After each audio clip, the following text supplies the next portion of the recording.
윤석열 대통령 당선인은 대통령실 업무에서 사정정보조사 기능을 철저히 배제하고 민정수석실을 폐지하겠다고 밝혔습니다. 인수위 국민통합위원장에 김한길 전 새정치민주연합 대표, 지역균형발전위원장에 김병준 전 비대위원장을 임명했습니다. 더불어민주당 비대위가 현충원 참배를 시작으로 공식 일정을 시작했습니다. 하지만 출범 첫날부터 대선 패배에 책임이 있는 윤호중 위원장을 인정할 수 없다는 등 당내 반발이 잇따랐습니다. 대장동 특검과 여가부 폐지 등 현안을 둘러싼 여야 줄다리기가 본격화하고 있습니다. 민주당은 3월 임시국회에서 대장동 특검안을 의결하겠다는 입장이지만 수사 방식과 수사 범위 등에 대한 여야 입장이 달라 난항이 예상됩니다. 뉴스앤 파워 인터뷰, 오늘은 전재수 더불어민주당 의원과 함께 반성과 쇄신의 닻을 올린 민주당 비대위의 향후 과제와 윤곽을 드러낸 윤석열 인수위에 대한 입장을 들어봅니다.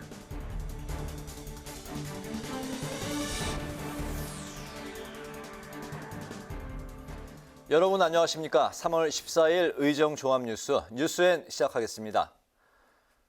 윤석열 대통령 당선인이 오늘 종로구 통이동 집무실로 첫 출근했는데요. 안철수 인수위원장 등과 차담회를 하며 조속한 정부 인수 의지를 표명했습니다.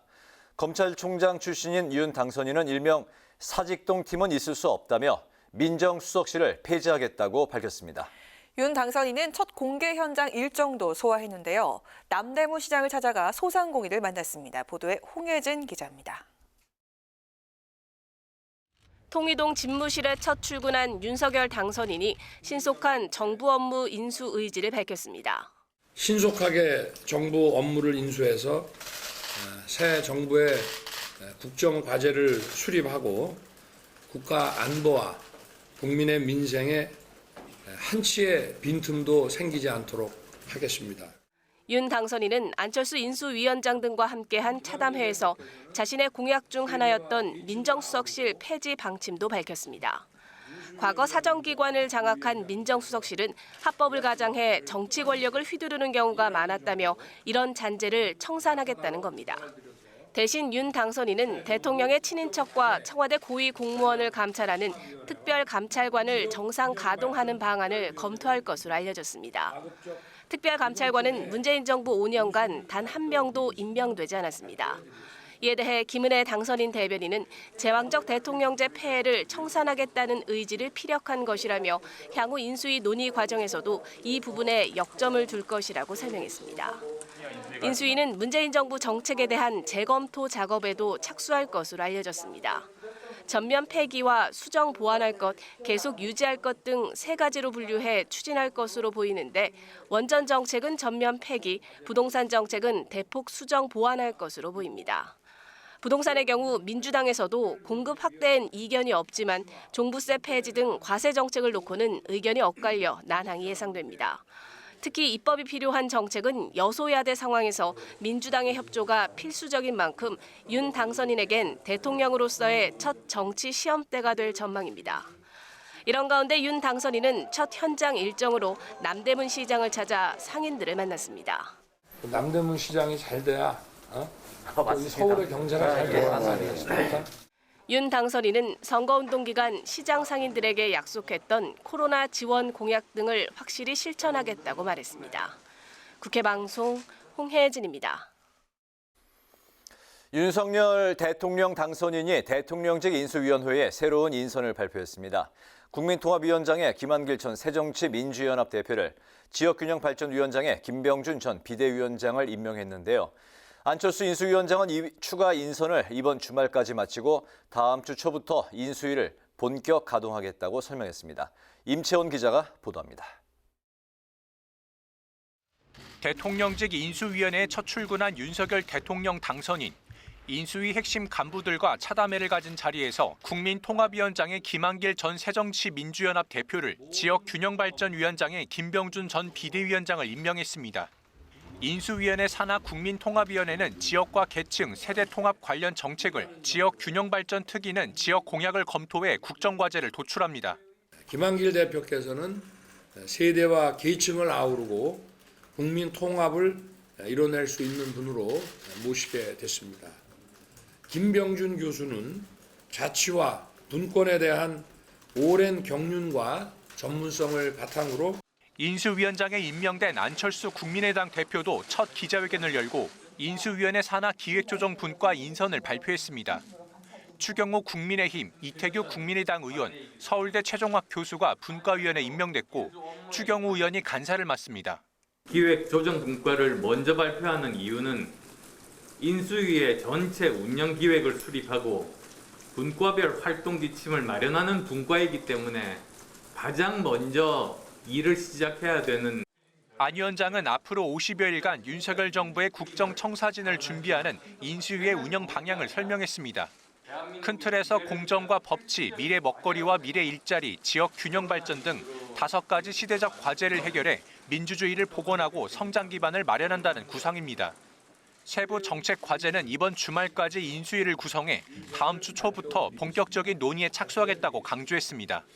특히 인수위는 점령군이 아니라며 겸손과 소통, 책임을 강조한 안 위원장은 반드시 국민을 위한 성공한 정부의 밑그림을 그려내겠다고 다짐했습니다. 국회 방송 임천입니다. 대선 패배 이후 당 재정비에 나선 더불어민주당이 오늘 비상대책위원회 첫 회의를 열고 본격 가동에 들어갔습니다. 하지만 당내에서는 윤호중 비대위 체제를 놓고 대선 패배 책임은 누가 지나 진영과 패권 정치의 합작물이다 등 여러 말들이 나오고 있습니다. 이매령 기자가 취재했습니다. 윤호중 원내대표와 엠번방 사건을 공론화한 추적단 불꽃 출신의 박지원 씨를 중심으로 꾸려진 더불어민주당 비대위가 현충원 참배를 시작으로 공식 활동에 들어갔습니다. 윤 위원장은 참배를 마친 후 기자들을 만나 2달여 앞으로 다가온 지방선거를 차질 없이 준비하고 민주당이 더 새로워지겠다고 강조했습니다. 이어 첫 비대위 회의에서도 분골 쇄신으로 거듭나겠다며 대선 과정에서 민주당이 약속한 주요 공약을 이행하겠다고 밝혔습니다. 국민의 마음을 제대로 받들지 못한 나태함과 안일함이 만든 결과입니다. 정치개혁 과제들의 조속한 추진과 코로나 피해 극복, 또 주요 대선 공약들의 차질 없는 이행을 위해 최선을 다하겠습니다. 박지원 공동비대위원장은 성비위에 대한 무관용 원칙과 여성과 청년의 공천 확대, 정치권의 온정주의 근절 등 구체적인 쇄신 방안을 약속했습니다. 이런 가운데 민주당 내부에서는 윤 위원장이 중심이 된 비대위 체제를 놓고 계속해서 반발의 목소리가 나오고 있습니다.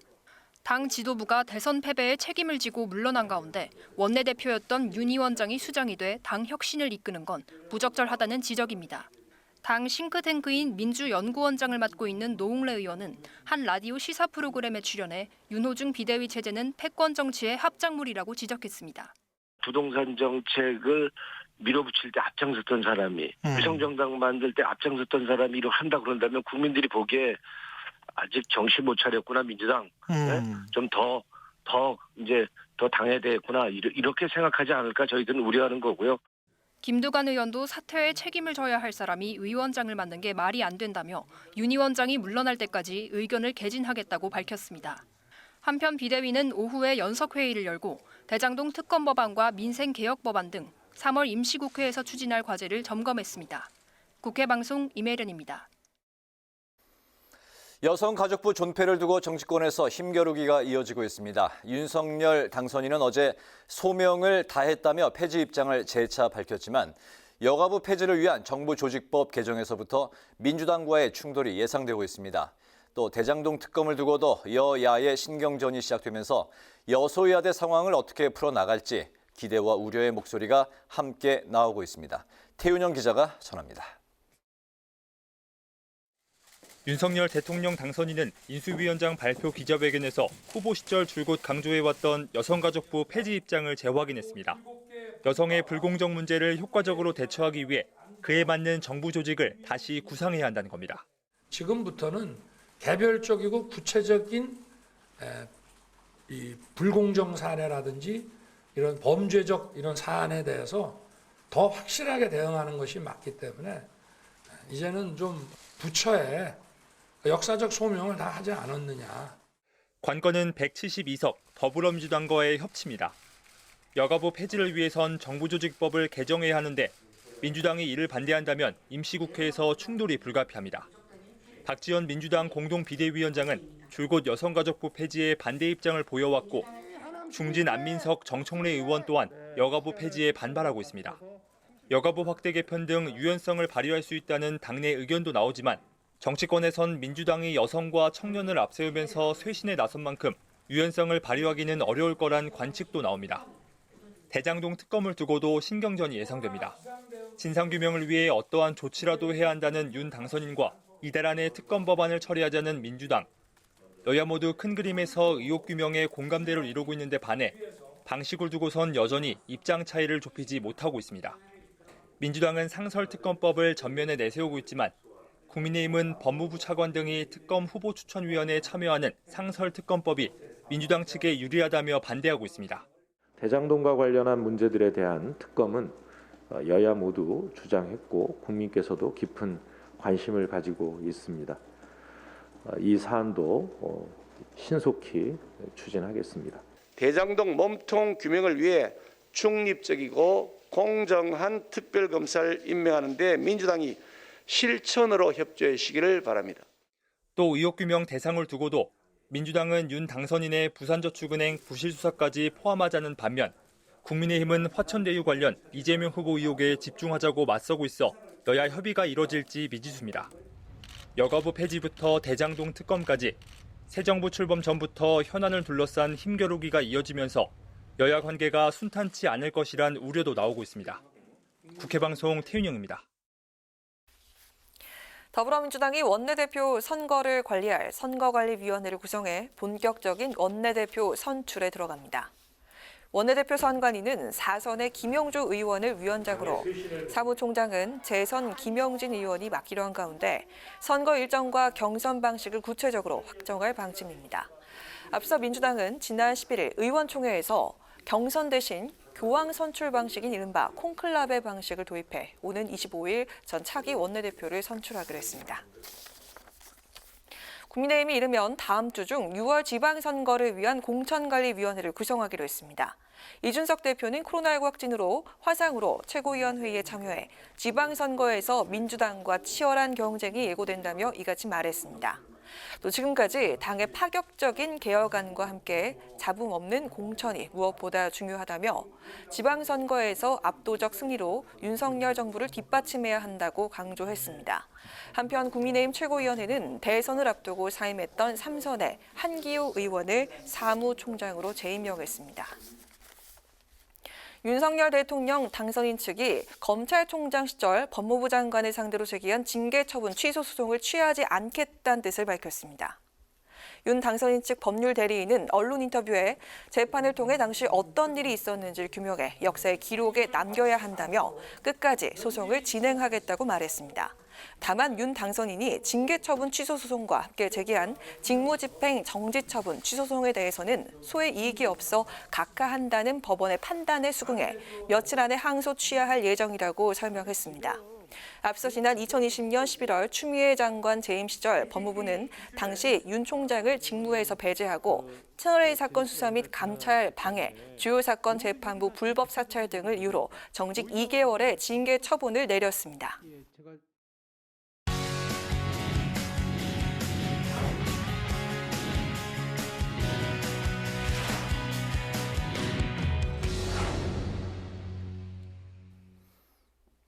네, 오늘 이슈 분석 김동길 기자와 함께합니다. 김 기자 어서 오십시오. 안녕하세요. 네, 윤석열 대통령 당선인이 인수위원장에 안철수 국민의당 대표를 임명을 했는데 결국 이제 그동안 선거 이후에 나온 그 시나리오대로 언론에 나왔던 이야기대로 됐네요.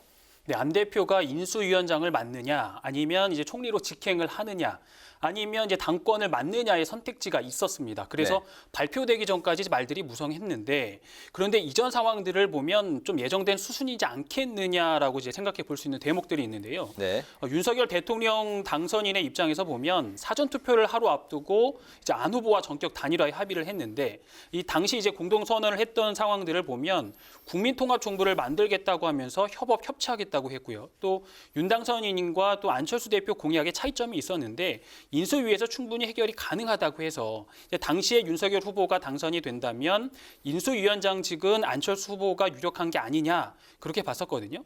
당시 기자회견 모습 한번 보실까요? 네. 협치와 협업의 원칙 하에 국민께 약속드린 국정 파트너와 함께 국정 운영을 함께 해 나가겠습니다. 인수위원회 구성부터 공동정부 구성에까지 함께 협의하며 역사와 국민의 뜻에 부응할 것입니다. 네, 그러니까 결국 공동정부 국민통합을 이제 고려했을 때 인수위원장은 안철수 카드였다고 보는 건가요? 네, 그렇습니다. 이번 대선에서는 역대 최저표 차이가 났고요. 네. 윤 당선인의 입장에서 보면 국정 동력을 이끌어가는데 뭔가 카드가 필요하거든요. 그런데 여기에 가장 부합한 카드가 안철수 대표의 인수위원장 카드였다. 네. 또 보면 인수위가 윤석열 정부의 첫 단추입니다. 그렇기 때문에 윤석열 후보의 입장에서는 약속을 지키는 사람, 신뢰, 믿음 뭐 이런 것들을 좀 가져올 수 있고요. 또 네. 윤 당선인이 당선이 되고 난 이후에 가장 지금 강조하고 있는 부분이 뭐냐면 국민 통합이거든요. 근데 안철수 대표 같은 경우는 이제 중도층 또 표심을 갖고 있고 또 어떻게 보면 중도층을 좀 대변하고 있다라고 볼 수 있거든요. 그렇기 때문에 보수와 또 진보의 중간 고리 역할을 해줄 수 있을 거라는 그런 기대도 있을 것으로 보입니다. 네. 보통은요 인수위원장을 발표할 때 당선인이 직접 발표하지는 않거든요. 그런데 어제 그 윤석열 대통령 당선인이 직접 발표를 했는데 여기에도 좀 의미 부여가 될 수 있을 것 같은데요. 그 내용도 함께 보시죠. 네.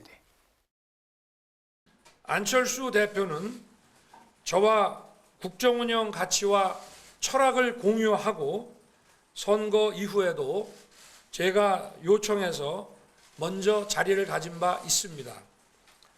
안 대표도 인수위원회를 이끌 의지가 있고 저 역시도 적임자라 판단했습니다. 네, 안철수 대표가 이제 인수위원장직을 맡는 기간이 새 정부 출범 전, 그러니까 5월 10일까지 지금부터 2개월도 채 되지 않는 기간인데 그럼에도 인수위원장을 맡은 이유 어디에 있습니까? 인수위는 이제 새 정부의 밑그림을 그리게 됩니다. 윤석열 정부가 추구하는 가치, 또 방향, 또 여기에 선거 당시 국민과 했었던 약속들, 공약들 이런들이 국정과제를 발굴을 하는데 네. 그 과제가 한 1000개가 넘어간다고 해요. 그러면 행정 전반, 우리나라의 전체가 되는 건데 행정 경험이 없는 이제 안 대표의 입장에서는 좋은 기회가 될 것으로 보이고요. 또 인수위원장이 이견이 있는 부분은 또 조율도 해야 하고 정치력도 발휘해야 되는 부분도 있습니다. 그렇다고 보면 안 대표 같은 경우는 자신의 입지, 존재를 부각시킬 수 있는 좋은 기회가 될 것으로 보이고요. 또 안 대표가 인수위원장이니까 안 대표가 생각하는 정부 구상도 일부 반영이 될 것이다. 이제 그런 기회가 되는 것으로 생각해 볼 수도 있겠습니다. 네. 안철수 대표 본인이 또 행정 경험을 해보고 싶다. 그런 이제 희망 섞인 이야기도 이제 했었는데 그렇다면 이제 인수위원장을 그런 측면에서 맡은 게 이해가 되는데 국무총리설은 그러면 어떻게 물 건너가게 된 건가? 아직도 남아있는 카드가 되는 건가요? 제가 봤을 때는 안 대표가 인수위원장직을 수행하게 되면 자연스럽게 이제 초대 국무총리에 안 대표의 이름이 오르내리지 않을까라는 생각을 하거든요. 네. 이제 새 정부 출범이 이제 전부터 이제 인수위가 가동이 되는데 이미 학습이 새 정부에 대한 학습이 시작이 됐고 또 새 정부의 밑그림을 지금 그리고 있기 때문에 인수위의 역할이 뭐냐면 이제 여러 부처의 보고를 받고 새 정부의 이제 개혁 과제들을 찾아내고 또 새로운 개혁 과제들을 만들어가는 이제 구상해서 만들어가는 입장이 있는 그렇죠. 것이기 때문에 네. 그렇거든요. 네. 그러면 안 대표가 여기에 이제 인수위원장이 이제 조정 역할도 한다고 하면 안 대표가 초대 국무총리가 된다면 인수위원장 과 함께 연속선상에 있다. 그렇게 되면 그럴 가능성, 국무총리의 발탁될 가능성도 있다. 이제 그렇게 보고 있습니다. 네. 오늘 이제 또 그 화제가 됐던 게 김부겸 국무총리 유임 검토설이 나왔었는데 이게 실제 가능한 겁니까? 국민 이 통합정부, 윤석열 정부가 추구하는 이 국민 통합정부의 입장에서 보면 좋은 카드라고도 볼 수 있는데 원희룡 이제 인수위 기획위원장이 오늘 한 라디오 인터뷰에서 네. 최상이 아니다 뭐 이런 발언까지 자신의 입장을 최상의 카드다라는 뜻이죠? 네, 그런 입장을 밝히기도 네네. 했거든요.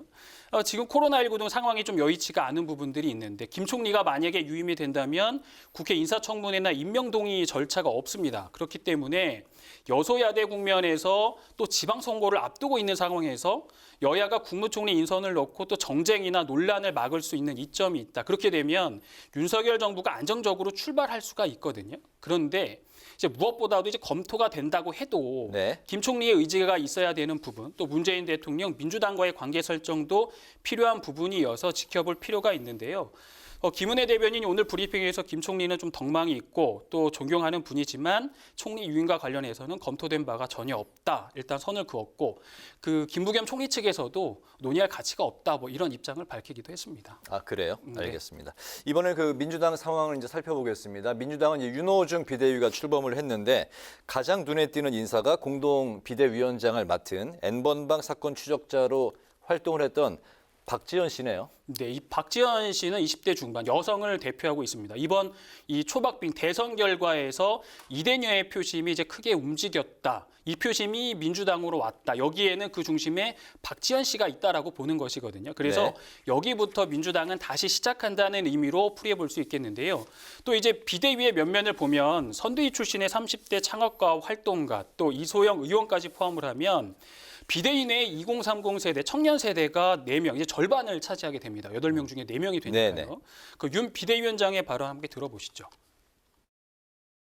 차별과 혐오를 넘어 민주주의를 지키고자 하는 청년 여러분의 뜨거운 이 분루, 또 새롭게 변화하는 민주당의 원동력으로 삼겠습니다. 또 비대위에 보면 민주당의 쓴소리 또 소신 발언을 아끼지 않으면서 일부 지지층에서 반감을 샀던 이제 조응천 의원이 참여를 하면서 쇄신 의지도 이제 읽혀집니다. 일단 비대위 구성은 민주당에서 신속하게 구성을 마무리했는데 당내에서는 이제 대선 패배 책임이 있는 윤호중 그 원내대표가 네. 비대위원장으로 또 비대위에 참여하는 것에 대한 좀 논란 또 당내 우려는 여전히 조금 있는 상황입니다. 알겠습니다. 오늘 이슈 분석에서는 안철수 인수위원장 인선, 김부겸 총리설, 민주당 비대위 구성까지 살펴봤습니다. 김동길 기자 수고했습니다.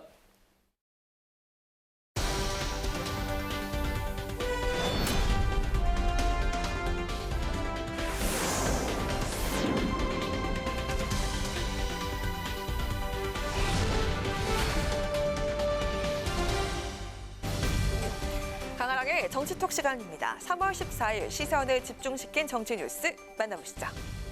오늘의 첫 번째 정치톡, 국정 수행 전망입니다. 오는 5월 출범을 앞두고 있는 윤석열 정부에 대해서 국민적 기대와 우려가 엇갈리고 있는 가운데 국민 절반 이상은 윤석열 대통령 당선인이 국정 수행을 잘할 것으로 전망하던 여론조사 결과가 나와서 눈길을 끌었습니다.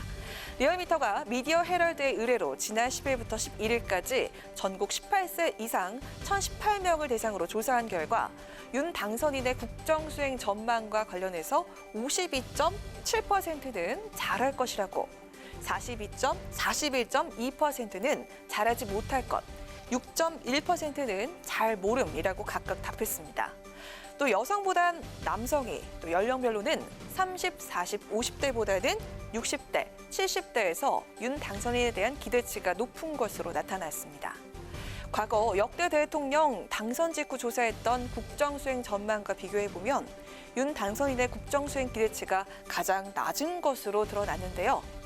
이명박 전 대통령의 경우 국정수행을 잘할 것이란 반응이 79.3%, 또 이번 대선과 같이 양강 후보의 접전이 펼쳐졌던 18대 대선에 당선된 박근혜 전 대통령도 국정수행을 잘할 것이란 답변이 64.4%, 문재인 대통령의 경우에는 74.8%에 달했습니다.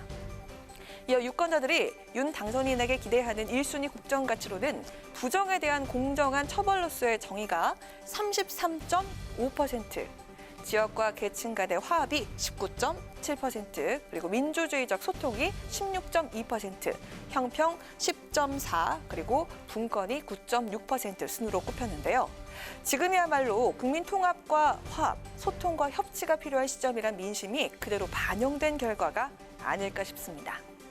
정권 교체 바람을 타고 대선 승리를 거머쥔 윤석열 대통령 당선인의 정치력이 시험대에 오르게 됐습니다.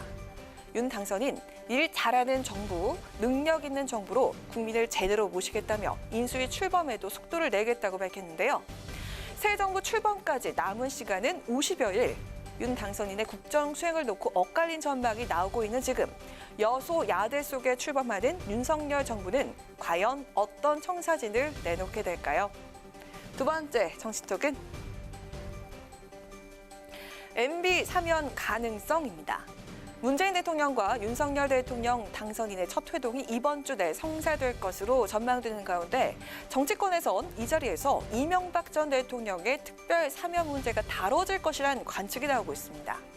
윤 당선인은 선거운동 과정에서 이 전 대통령 조기 석방의 필요성을 여러 번 주장을 한 만큼 회동에서 사면을 요청할 가능성이 크고 문 대통령 역시도 이를 심각하게 고려할 수밖에 없을 것이란 예상이 나오고 있는데요.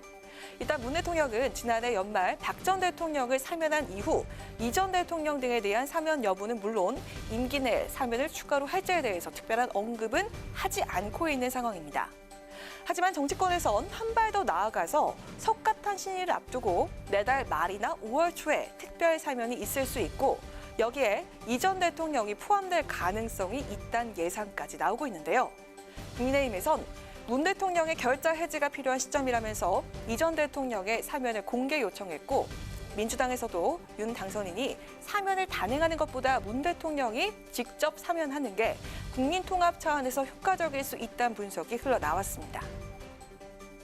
박근혜 전 대통령은 이미 사면을 했고 그래서 이명박 대통령에 대한 사면도 자연스럽게 하지 않을 수 없는 단계다라고 생각되고요. 그런 거를 현직 대통령과 또 차기 대통령 되실 분이 같이 뜻을 맞춰서 말씀을 하시면 좋은 모습이라고 생각됩니다. 사실 이제 박근혜 대통령님만 사면하셨을 때 같이 하는 게 맞지 않았느냐 이런 여론도 많지 않았습니까? 윤 당선인이 말씀을 드리고 안 드리고의 문제가 아니라요. 임기 종료를 앞둔 대통령께서 이건 자연스럽게 마무리를 해주시는 게 맞지 않나. 여권 일각에선 김경수 전 경남지사의 사면 가능성도 거론되며 지난해 가석방된 이재용 삼성전자 부회장도 사면 대상에 포함될 수 있다는 얘기도 흘러나오고 있습니다. 국회 의결이 필요한 일반 사면과 달리 특별 사면은 대통령 고유 권한인 만큼 이 전 대통령도 김경수 전 경남지사도 문 대통령 의지에 따라서 사면 여부가 결정될 것으로 보입니다. 선거 과정과 결과에서 극명하게 드러난 갈라진 민심을 수습하고 치유하고 통합하는 것이 가장 시급한 과제라고 밝힌 문 대통령. 국민 통합의 관점에서 이 전 대통령의 특별 사면이라는 결단을 내리게 될까요? 지금까지 강아랑의 정치톡이었습니다.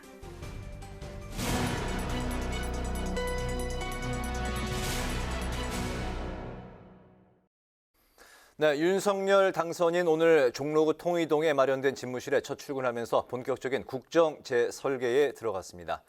여당으로의 전환을 앞둔 국민의힘은 당직 개편에 돌입했는데요. 관련 이야기를 곽관용 국민의힘 남양주을 당협위원장과 짚어보겠습니다. 위원장님 나와 계시죠? 네, 반갑습니다. 곽관용입니다. 네, 안녕하십니까? 윤석열 당선인이 인수위 출범에 속도를 내고 있는데요. 이렇게 서두르고 있는 이유와 배경부터 들어보겠습니다. 네, 이게 언론에 보도된 것처럼 당선인께서 인수위 구성과 업무에 있어서 속도를 매우 강조를 하셨는데요. 크게 두 가지 이유가 있다고 생각합니다. 첫 번째는 현재 코로나 팬데믹 상황이 지속되는 상황에서 이 민생회복이라는 제1의 과제를 가능한 공백 없이 추진해야 한다라는 그런 의지의 반영이라고 할 수 있겠고요. 두 번째는 바로 이어서 치러지는 제8회 전국 동시지방선거가 약 3달도 남지 않은 시점이기 때문에 신속하게 차기 정부의 시스템을 새롭게 정비를 하고 선거 기간 동안 공약했던 국정 로드맵을 구체화해서 우리 국민들께 선보이겠다라는 정치적 고려도 있을 것 같습니다. 네.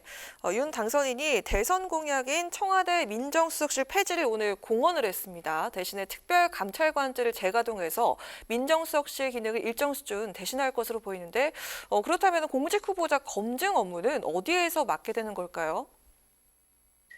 이 민정수석실 폐지는 당선인께서 공언하신 대로 과거에 이제 세평 검증을 가장해서 수행하던 뒷조사나 어떤 통제 행위를 근절하고 사정 기능보다는 정책 발굴과 조정에 집중하는 그런 대통령실을 만들겠다라는 그런 본연의 취지로 이해해 주시면 될 것 같습니다. 이와 함께 말씀하신 대로 특별 감찰관제를 부활시키겠다고 발표를 하셨는데 이 부서에서 고위공직자에 대한 감시 기능과 함께 민정수석실에서 담당하던 검증 업무를 일정 부분 담당하게 될 것으로 그렇게 보고 있습니다. 네, 여가부 폐지 문제는 당장 이루어지지 않을 거란 해석이 나오는데요. 이 부분은 어떻습니까?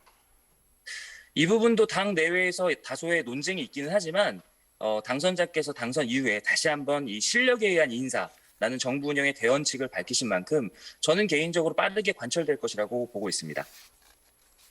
네. 국민의힘 이준석 대표는 당직 개편에 속도를 내고 있는데요.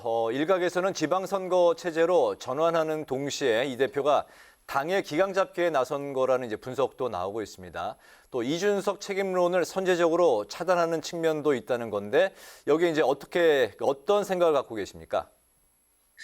이 부분은 이제 그런 식으로 일종의 권력 구도 차원에서 해석될 수도 있겠지만 저는 개인적으로 일종의 당청 간 역할 분담의 차원이라고 보는 것이 더 객관적일 것 같습니다.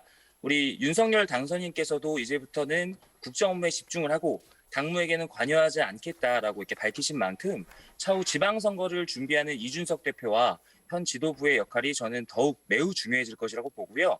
이준석 대표 입장에서도 꼭 책임론 불식을 위해서라기보다는 현재 추진하고 있는 당 혁신 업무에 더 박차를 가하는 것이 국민적인 신임을 회복하는 데 저는 좋을 것이다 이렇게 보고 있습니다. 네, 오늘 말씀 잘 들었습니다. 네, 고맙습니다. 네, 지금까지 곽관용 국민의힘 남양주을 당협위원장과 함께 관련 이야기를 나눠봤습니다.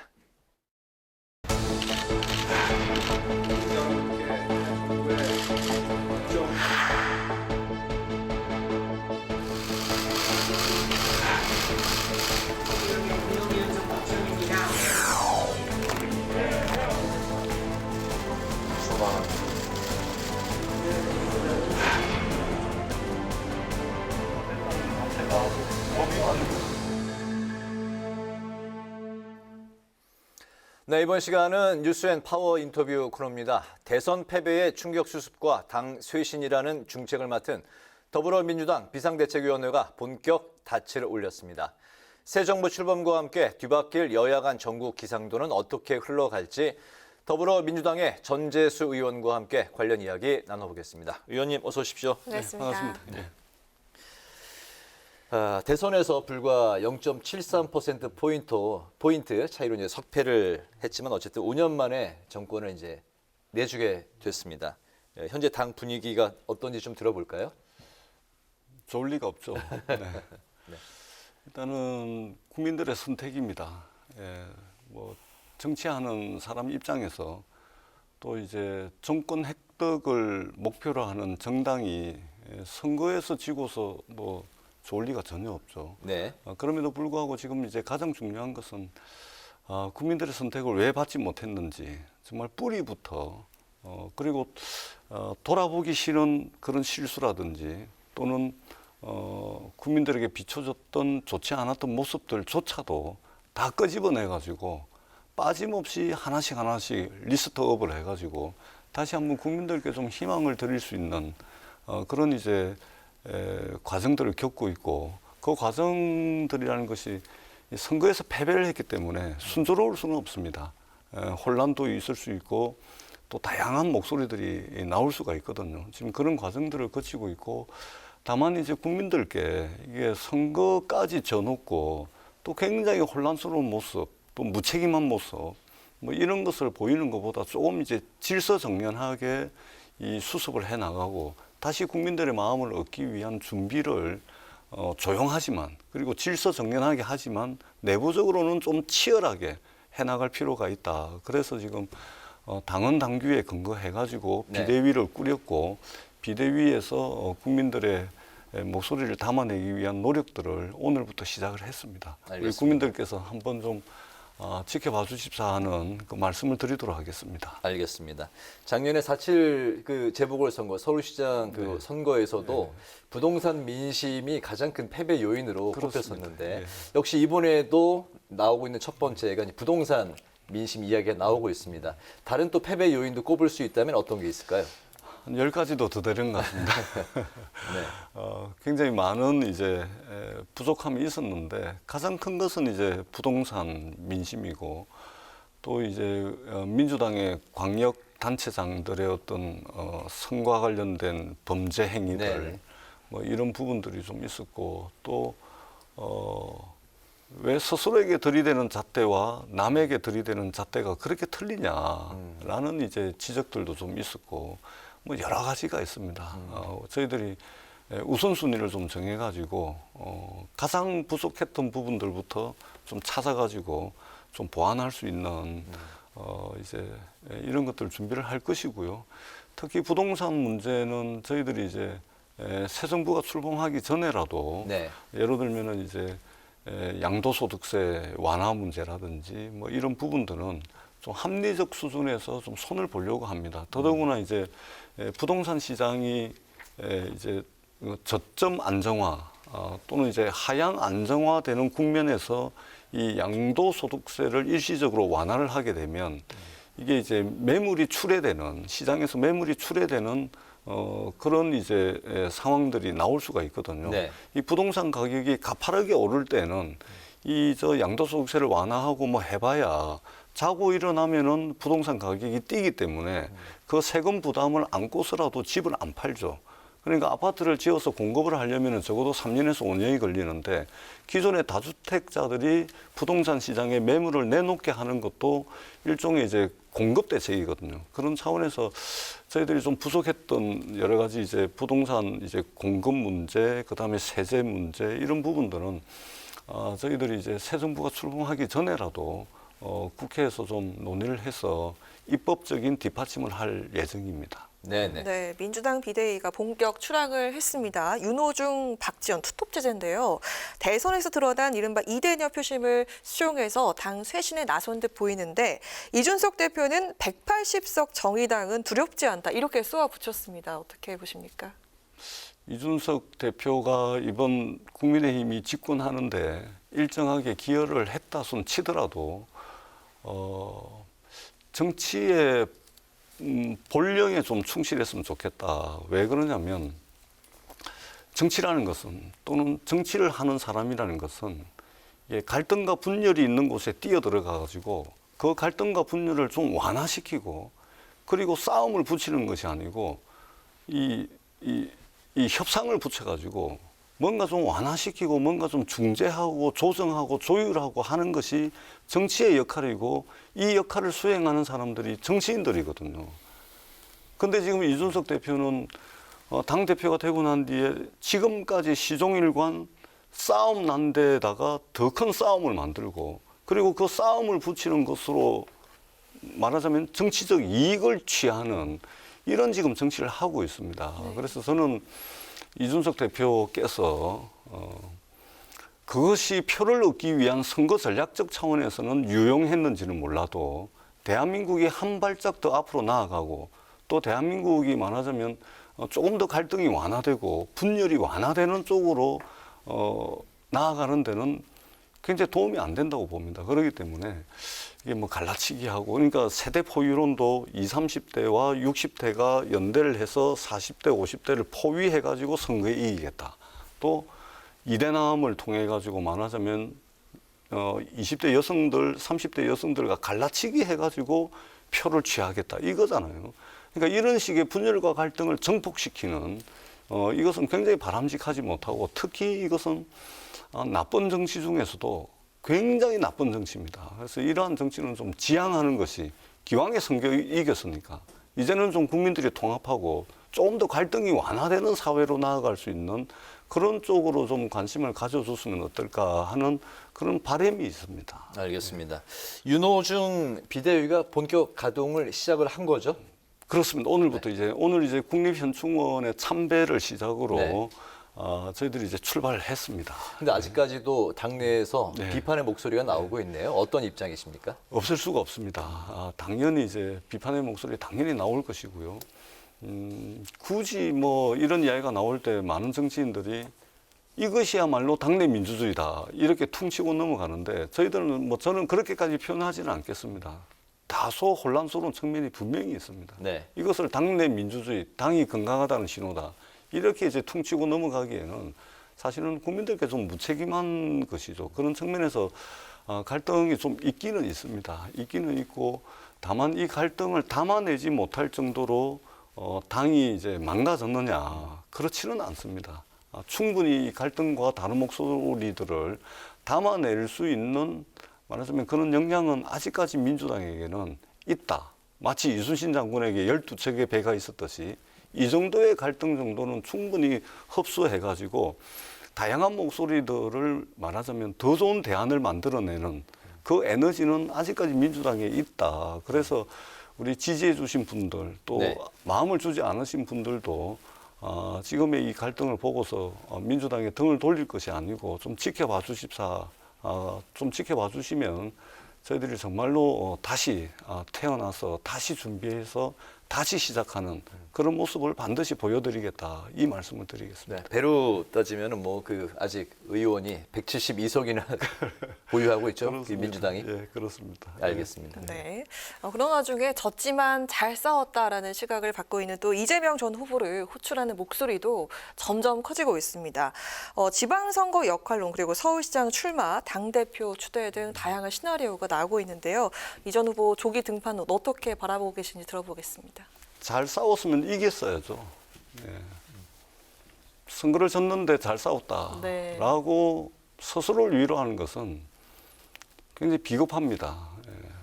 잘 싸운 것이 아니고요. 잘 싸웠다면 이겼을 겁니다. 네. 못 싸운 것입니다. 정확하게 못 싸운 것이고 잘 싸웠다는 것의 근거가 표 차이가 얼마 안 났다. 0.7% 차이밖에 안 났다. 25만 표 차이밖에 안 났다. 이게 그 근거가 되는데 그러나 선거는 진 겁니다.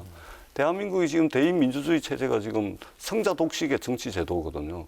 한 표라도 더 받으면 이기는 겁니다. 그럼 요즘에 많이 회자되고 있는 졌지만 잘 싸웠다는 그건 오만한 의미가 것입니다. 없다고 오만한 평가하시는 평가고 겁니까? 굉장히 비겁한 평가입니다. 진 것은 진 것입니다. 잘 싸웠으면 이겼겠죠.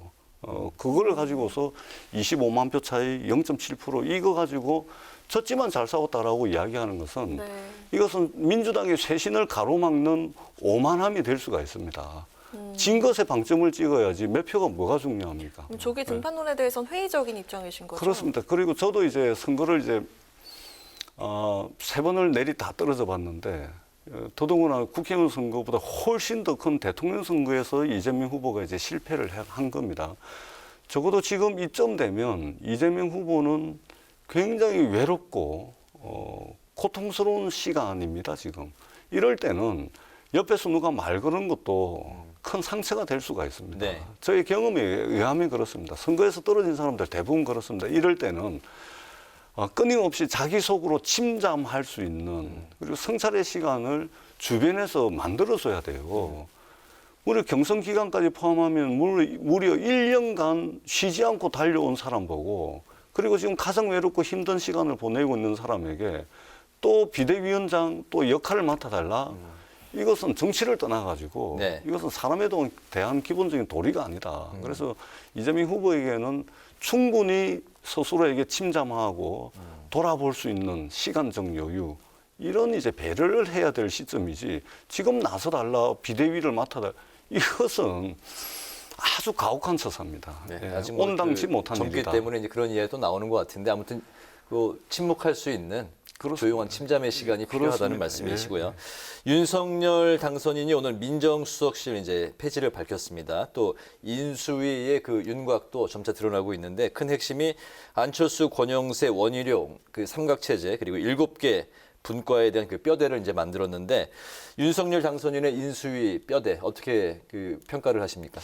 일단은 윤석열 행정부가 곧 출범을 할 텐데요. 이제는 대한민국이 성공한 정부를 한 번쯤은 가져야 될 시점이 왔습니다. 그런 측면에서 정말로 국민들을 위해서라도 또 이게 글로벌 경쟁에서 뒤처지지 않기 위해서라도 대한민국이 추격 국가를 넘어서서 이제 선도 국가를 향해서 나아가고 있는데 그것을 위해서라도 이제는 성공한 정부가 꼭 한 번쯤은 있어야 됩니다. 그런 측면에서 저는 성공하기를 바라고 그리고 출범을 앞둔 입장에서 이게 김 빠지는 소리를 하는 것도 좀 이제 좀 가혹할 수도 있겠다라는 생각을 기본적으로 전제로 하면서 그럼에도 불구하고 조금 좀 국민들에게 소상하게 설명하고 구상을 좀 구체적으로 밝히는 그런 메시지들을 좀 내줬으면 하는 아쉬움이 있습니다. 예를 들면 민정수석실을 폐지하겠다. 여성가족부를 폐지하겠다. 그다음에 청와대 제2부속실을 폐지하겠다. 듣는 국민들 입장에서는 아니 무슨 맥락인지 알지를 못합니다. 도대체 무슨 문제가 있어서 폐지를 하는지 그럼 폐지를 하면은 거기서 담당했던 기능들은 어떻게 할 것인지 예? 이렇게 소상하게 구상들을 설명을 해야지 그냥 폐지하겠다, 없애겠다 이래버리면 듣는 국민들 입장에서는 굉장히 의아할 수밖에 없습니다. 설사 그 주장이 온당하다 하더라도 구체적인 구상을 가지고서 이 논리적 완결 구조를 가진 설명을 해야 되는 거죠. 예를 들면 여성가족부 있지 않습니까? 네. 아니 딸을 둔 부모들이 딸을 자식으로 둔 부모들이 또는 이 세상의 절반을 오늘을 살아가고 있는 여성들이 한국 사회에서 구조적 성차별이 없다라는 것을 인정합니까? 저도 딸이 둘인데 저는 딸을 둔 부모로서 인정 못합니다. 그럼 여성들이 인정합니까? 그리고 인정하고 안 하고가 주관적 개념이라면 객관적 데이터를 한번 봅시다. 이거는 계량화된 숫자로도 명확하게 드러나 있는 겁니다. OECD 29개 나라 중에 성차별 지수가 OECD 국가 29개 나라 중에 꼴찌입니다. 꼴찌. 이게 숫자로 확인되는 거 아닙니까? 그다음에 그러니까 성평등 업무를 정부 부처 또는 정부 산하의 위원회에서 독립적으로 성평등 업무를 하는 기구를 두고 있는 나라가 전 세계 160개 나라가 됩니다. 그렇게 하고 있는 겁니다. 네. 그런데 데이터로도 확인이 돼. 다른 모든 선진국에서도 독립적 업무로서 다 하고 있어. 그런데 이건 구조적 성차별이 없다. 역사적 소임을 다 했다. 이렇게 해가지고 말하자면 없애겠다는 거예요. 누가 동의를 합니까? 딸을 자식으로 둔 부모들이 동의를 하겠습니까? 이 땅의 절반의 여성들이 동의를 하겠습니까? 아닌 것이죠. 물론 오늘날 여성가족부의 기능과 역할, 조직에 대해서 잘못된 것은 고치고 부족한 것은 보완하고 이렇게 해가지고 할 수는 있는 겁니다. 근데 그냥 폐지, 그것도 선거 캠페인 과정에서 여성가족부 폐지, 달랑 7글자로 공약을 한단 말입니다. 황당한 것이죠. 네. 더 구체적인 설명과 대안이 필요한 것입니다. 이제라도 선거가 끝났고 표를 얻기 위해서 선거 전략적 차원에서 여가부 폐지를 이야기했다면 이제는 이 땅에 차별받는 여성들을 위해서라도 이 표를 얻을 만큼 얻었으니까 이제는 제대로 좀 대안을 가지고 말씀을 하셔야 된다. 그렇게 생각을 합니다. 네, 국민의 여론도 그렇고요. 또 민주당 측 입장도 그렇고 일단 국회 통과가 안 된다면은 이 공약은 그러니까 여가부 폐지는 공약이 통과돼 불가능하다고 이렇게 보일 텐데 앞으로도 계속해서 민주당 측은 입장을 고수하게 될까요? 선거가 끝이 났기 때문에 국민의 심판으로부터 자유로울 거다. 그렇지 않죠. 선거가 끝나는 그 시점부터 승리한 집권 여당도 그리고 선거에서 진 야당이 된 민주당도 선거가 끝나는 그 시점부터 다시 국민의 심판대 위에 서게 되는 겁니다. 다시.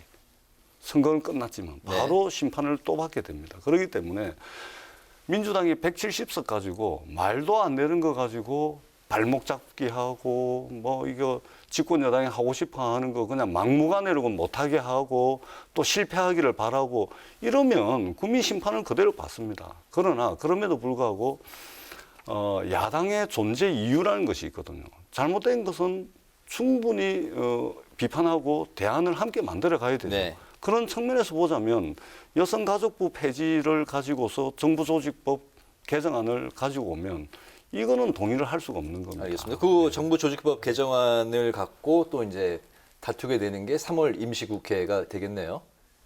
그렇지는 않습니다. 언제가 그것은 새 정부가 출범하고 난 뒤에 네. 국무회의를 거쳐서 그건 새 정부 이후의 일이군요. 그렇죠. 국무회의 그 정부조직법 개정안을 국무회의에서 통과해가지고 국회는 넘어옵니다. 알겠습니다. 그러니까 5월 10일 이후가 될 겁니다. 알겠습니다. 그 3월 임시국회에서는 이제 그 예고되고 있는 대격돌이 또 있지 않습니까? 대장동 특검 그렇습니다. 여부인데 네.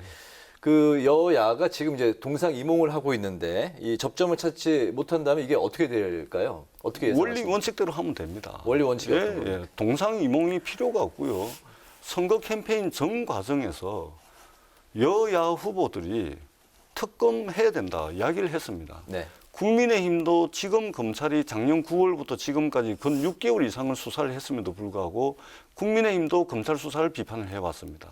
민주당도 왜 돈을 따라가는 수사를 하지 않고 범죄 혐의자들의 진술 녹취록만 가지고서 자꾸만 수사를 하냐. 네. 돈을 따라가는 수사, 계좌 추적만 하면 누가 범인인지 뻔히 드러나는데 왜 그런 수사를 안 하냐라고 민주당도 비판을 해왔습니다.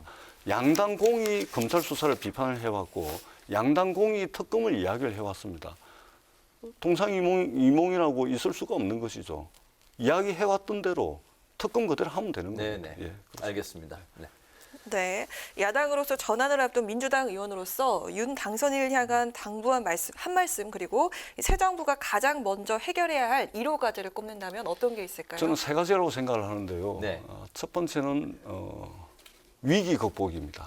이 위기 극복은 지금 국내적으로만 위기가 아니고 국제적으로도 위기입니다. 러시아, 우크라이나가 전쟁을 하니까 원유 가격 오릅니다. 곡물 가격 오릅니다. 원자재 가격 올라가지고 우리나라가 지금 사실은 국민들이 체감할 수 있을 정도의 인플레 영향을 받고 있습니다. 네. 국제적으로 위기 상황이고 국내적으로도 오미크론이 확산되고 있기 때문에 위기 극복을 최우선적으로 해야 되고요. 두 번째는 통합입니다. 이번 선거 결과 나와서 아시겠지만 이 국민들이 완전히 반으로 나눠져 있습니다. 그래서 통합의 리더십을 보여야 된다. 그리고 세 번째는 국정 운영을 안정적으로 하기 위해서는 결국은 협치입니다. 이 협치는 성자 독식이라는 정치 체제 하에서는 야당이 어떻게 할 수 있는 방법이 없습니다. 네. 이것은 대통령의 의지에 따라서 협치의 수준이 결정될 겁니다. 그렇기 때문에 위기 관리, 통합, 협치 이것을 윤석열 행정부에서 각별히 좀 관심을 가지고 한다면 저는 성공한 정부도 가능하다 이렇게 생각을 합니다.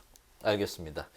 오늘 뉴스앤 파워 인터뷰 이제 마칠 시간이 됐는데요. 오늘은 민주당 비대위의 과제 그리고 윤석열 인수위에 대한 입장을 중심으로 지금까지 더불어민주당의 전재수 의원과 함께했습니다. 오늘 말씀 고맙습니다. 잘 들었습니다. 고맙습니다.